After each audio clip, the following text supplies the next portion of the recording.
The text from Mom arrived while I was finalizing the resort acquisition paperwork. Diana, given recent events, we think it's best if you don't come to Villa Bella this summer. The family needs time to heal. Recent events. That's what they called me, exposing Uncle Robert's embezzlement from the family foundation. Apparently, stealing millions from charity was forgivable, but reporting it was an unforgivable breach of family loyalty. Ms. Reynolds. My lawyer Kate looked up from her stack of documents. The final purchase agreement for Bella Cove Resort is ready for your signature. I smiled, thinking of my family's precious Villa Bella, their luxury vacation home nestled in Bella Cove Resort's most exclusive section. The villa they'd banned me from. The villa that, in about 10 minutes, would technically be my property. How long until the transfer is complete? I asked, signing the papers with flourish. The resort will be yours by close of business today, Kate confirmed, including all private villas and restricted access protocols. I picked up my phone, looking at Mom's text again. For 20 years, Villa Bella had been the center of our family's universe. Every summer, every major holiday, every important celebration happened there. Being banned from it was meant to be my punishment. Instead, it had become my opportunity. Send the notification letters to all villa owners, I told Kate. Effective immediately, all access cards and security protocols are being updated for safety reasons. Including your family's cards? Especially my family's cards. My phone buzzed again, this time my sister Victoria. Mom told you about Villa Bella, right? It's for the best. After what you did to Uncle Robert. What I did? I typed back. You mean reporting his theft from children's charities? Someone had to show some integrity. It was just creative accounting, she protested. How he might go to jail. I set my phone down, turning back to the acquisition papers. Creative accounting. That's what they called stealing from sick kids. But I was the villain for exposing it. Ms. Reynolds. My assistant appeared with a tablet. The resort staff is ready for the ownership transition announcement. And your family just arrived at Villa Bella for their annual summer stay. Perfect timing. Have security begin the access card updates, I instructed. Start with Villa Bella.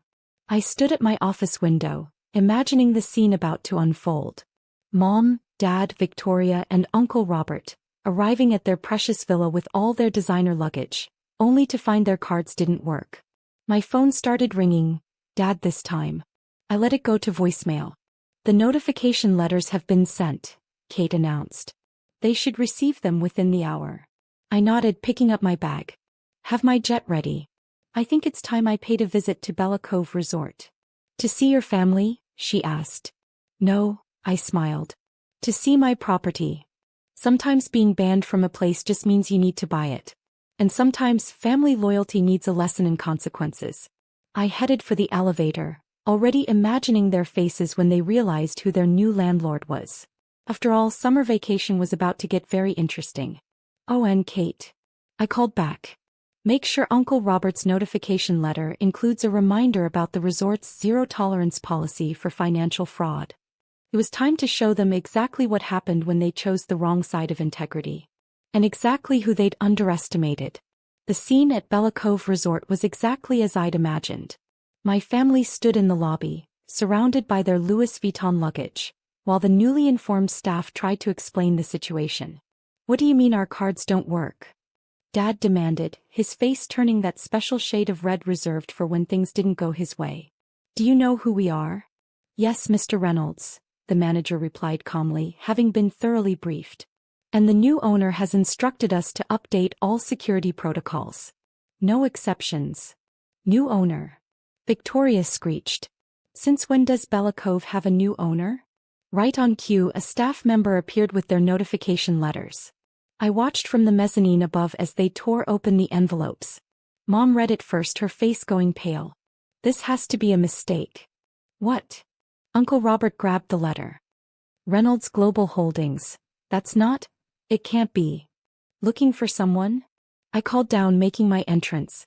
They all looked up, recognition and horror dawning on their faces. Diana. Victoria whispered. You bought the resort?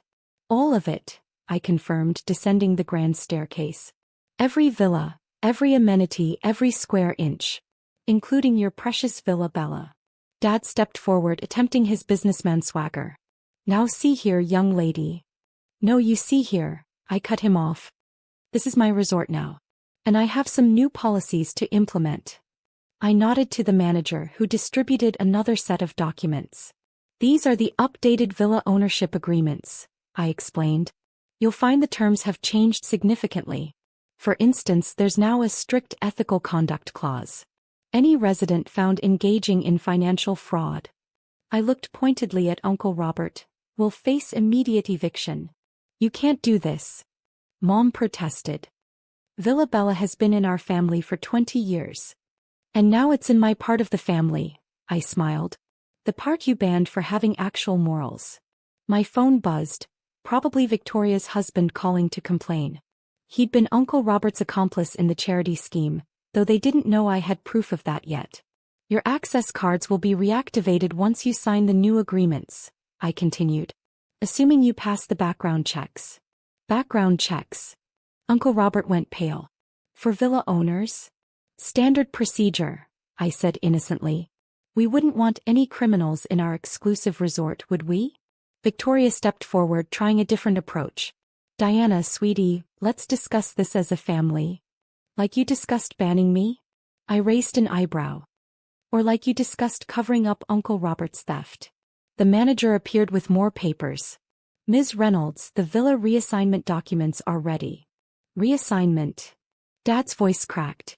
What reassignment? Oh, didn't I mention? I smiled. Villa Bella is being converted into a residence for children from the charities Uncle Robert stole from. They'll get to enjoy luxury vacations while their families receive proper medical care. The lobby fell silent. Even Victoria couldn't argue against that without looking horrible. Your belongings will be moved to a standard suite, I continued. Assuming you want to stay. Though the rates have changed significantly. I handed them a new price list. Mom actually gasped. This is highway robbery. Dad exploded. No, Dad. Highway robbery is stealing from sick children. This is just business. My phone buzzed again, this time with news that would make this even better. Oh, and Uncle Robert? I turned to him. The FBI agents waiting outside would like a word. Something about charity fraud. He stumbled backward, looking for exits. Don't bother, I said calmly. I own all those too. Sometimes karma needs a luxury resort to make its point. And sometimes family loyalty belongs with the victims, not the perpetrators. I turned to leave, then paused. Welcome to the new Bella Cove Resort. Do enjoy your stay. However short it might be. Their faces were priceless. Almost as priceless as the resort I'd bought just to teach them a lesson. Almost. 1 month later, I sat in my new office overlooking Bella Cove's pristine beach, reviewing the changes we'd implemented. Uncle Robert was under house arrest, awaiting trial. The first group of children from the affected charities had arrived at Villa Bella, their laughter carrying across the resort grounds. Ms. Reynolds. My assistant entered with the morning reports. Your sister Victoria is requesting another meeting. And your parents have sent their 6th appeal about the villa reassignment. How are they enjoying their standard suite? I asked, already knowing the answer. They've complained about the size, the view, and the fact that they can see the children playing at Villa Bella from their balcony. I smiled. Good. Remind them that suite rates are due weekly, not monthly like their old villa arrangement. My phone buzzed, a text from Victoria. This is cruel, Diana. Mom cried when she saw those kids playing in her garden.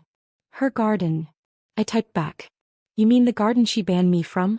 The one paid for with stolen charity money?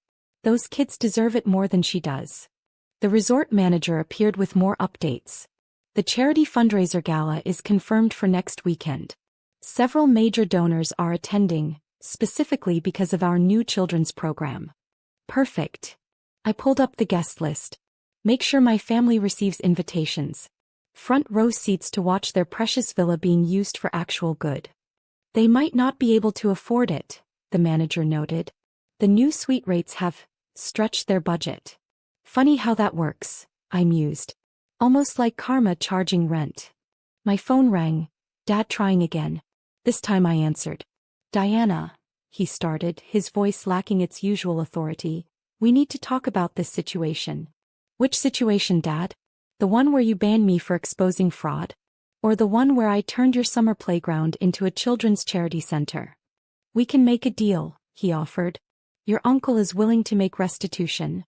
Only because he got caught, I cut him off. And now you're all living with the consequences. How does it feel to be on the other side of exclusion?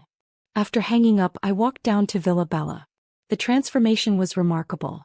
Where there had once been pretentious artwork and designer furniture, there were now bright colors and comfortable spaces. The garden Mom had been so precious about was filled with playground equipment. Ms. Reynolds. A small voice called. One of the children, Sarah, who was receiving cancer treatment. Thank you for letting us stay here. I knelt down to her level. This is your home now, Sarah. For as long as you need it. From the corner of my eye, I could see my family watching from their suite balcony. Victoria was filming with her phone, probably trying to gather evidence for another appeal. Send them the weekly bill, I told my assistant. And add a note about our new policy. All suite payments will be donated directly to the Children's Medical Fund. Your mother's been trying to access the spa, she added. Her old membership has been transferred to the children's caregivers, I finished. They deserve the relaxation more. Looking out over my resort, my weapon of karmic justice, I watched as decades of family privilege transformed into something meaningful. The private beach now hosted therapy sessions. The exclusive restaurants served meals to medical staff and families. My phone buzzed one last time, a message from the FBI. They'd found more evidence in Uncle Robert's files. Victoria's husband was now under investigation too. Send an eviction notice to Victoria's suite, I instructed my assistant. Cite the ethical conduct clause. And have security ready when they arrive to deliver her husband's arrest warrant. Sometimes revenge isn't just about taking something away, it's about turning it into everything they fought against. I walked back to my office, passing the new sign at the resort entrance. Bella Cove Children's Hope Center, where luxury meets love.